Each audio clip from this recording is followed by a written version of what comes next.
The one thing I wish I would be called more, which is actually true, is an entrepreneur. I build things. I build organizations. We help build movements. We build messaging. And we helped a certain person become president of the United States recently. The president deserves the credit. But we helped especially with younger voters in particular. But it started back where I grew up, suburbs of Chicago. I wanted to go to West Point. It was my whole life was about going to the United States Military Academy in West Point. Eagle Scout, football, basketball captain, heavily involved in my community. Ended up not getting into West Point. I convinced my parents, hey, I'm not sure if I want to go right into college. I'd like to take a gap year before I go to college. And the idea I had was, hey, I want to start an organization from nothing to try to reach the next generation around first principles of liberty and freedom, and that our country is a great nation and is worthy of preserving and protecting. Well, one gap year turned into 13 gap years. Wow. This was in 2012 Chicago. So the process was, look, I saw a problem, and entrepreneurs are problem solvers. It's that simple. People say all the time, Charlie, how do I get rich? How do I be successful? You solve a problem. Once you solve a problem, people will give you value. And when you solve a problem over a period of time better than somebody else, then you have a market differentiator. Well, I saw a very big problem, which was that the nation's youth were dramatically going to the left, that our college campuses were not places of free speech and free dialogue and open discussion. And so I decided to start an organization that would address that. It was called Turning Point USA. Started it in literally my parents' garage with no money, no connections, and no idea what I was doing. And thanks to the Lord's providence, and I have to give credit to God Almighty for his blessing at every single corner and step and turn. We experienced the most amazing journey over 13 years where I have been able to not just make an impact in the culture and politics, but build something of value and of great substance and depth. As you mentioned, we have over 1,000 employees at Turning Point. We have well over $150 million in revenue between all the different entities. So we have over 430,000 people that donate money to Turning Point USA and Turning Point Action. You can call them our customers. But as a nonprofit, we do have a for-profit arm, which is my show. But as a nonprofit, our customers are actually the students, are actually the target that we are trying to reach every single day. And so it's just been an amazing blessing.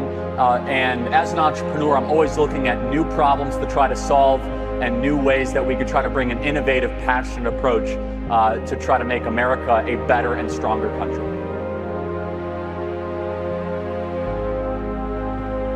If you want like the secret to get rich, it's actually like not super hard. It's like live below your means, save your money, invest in good companies, and then find good ideas and read a lot, If you just read a lot and you understand, like all of a sudden you'll see trends and you'll be well informed. Again, I don't want to make it seem like it's super easy, but it depends what you define by rich. But I'll say one final thing. People are so bad with money. Like again, if your top priority is getting drunk, okay, then go do that. Like I know a lot of people, they're like, I want to be rich. I spent $700 going out this weekend. Like, oh yes, you don't want to be rich, okay? You want to feel good and you want to have a bunch of, toxins go through your liver, but you actually don't want to live a life of happiness and contentment. And I'm not a moralist. If you want to drink, go ahead. It's a free society. Go do that.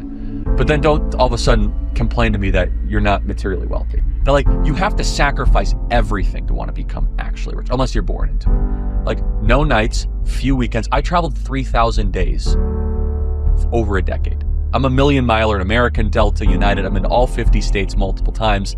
Like it's thankless, gritty work. Not easy. So if you actually want to be rich, then there is a path for you. You have to like sacrifice immensely. I don't drink alcohol. Like Tucker Carlson doesn't drink alcohol. Donald Trump doesn't drink alcohol. Now, that doesn't mean that like you can't be rich if you don't drink alcohol, but you must sacrifice stuff. Now, it might be that you create a good widget or like you might have a good social media app or you might get good venture funding. But even those guys will tell you have to fail a lot, you have to sacrifice a lot. But yeah, it depends on what you want. If you want to be rich, like actually like have your bank account big, then there is a way forward for if it's your number one reason for living to, earn $500,000 a year. Like that's very conceivable in America. Or like have people remain super poor and dependent on the government, don't teach them financial literacy. And if you want to have them like filling out credit cards at 25% interest, don't teach financial literacy. The best way to build wealth is over long periods of time, saving money and doing boring stuff. It's not get rich quick. It's not big meme coins, right? It's not big spikes. It's just going to work, saving money, and living below your means. I know that's not the sexy answer everyone wants, but that's what Warren Buffett did. Warren Buffett's one of the world's wealthiest men. He started with like very little money 70 years ago. And no one wants to hear that, right? They want to hear about like, what's the next NVIDIA?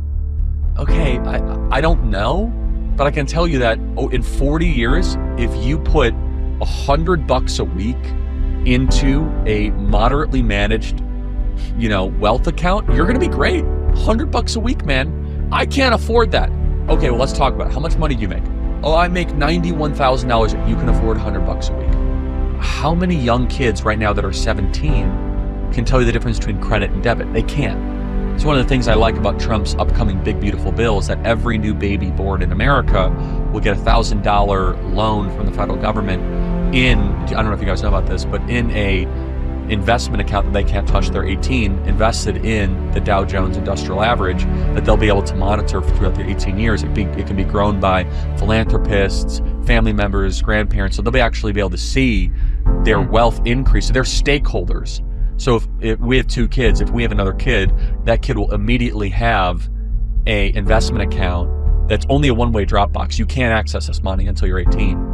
So it actually creates ownership units for the next generation. But is there anything like inherently wrong with a billionaire? No, like most billionaires actually have solved big problems for us. Like, people love hating on Elon Musk. I like Elon a lot. He's become a friend. I know there's been like a lot of social media talk about it, but I refuse to say anything negative about Elon. Like, okay, you tell me the next time you're able to launch a rocket and land it. Like, actually, that's pretty cool. Like, okay, you're able to revolutionize the electric car industry. Like, you deserve a lot of money if you do that. If everything completely goes away, how do you want to be remembered? I mean, if I die? Everything just goes away. How would you, if you could be associated with one thing, how would you want to be remembered? I want to be remembered for courage for my faith. That would be the most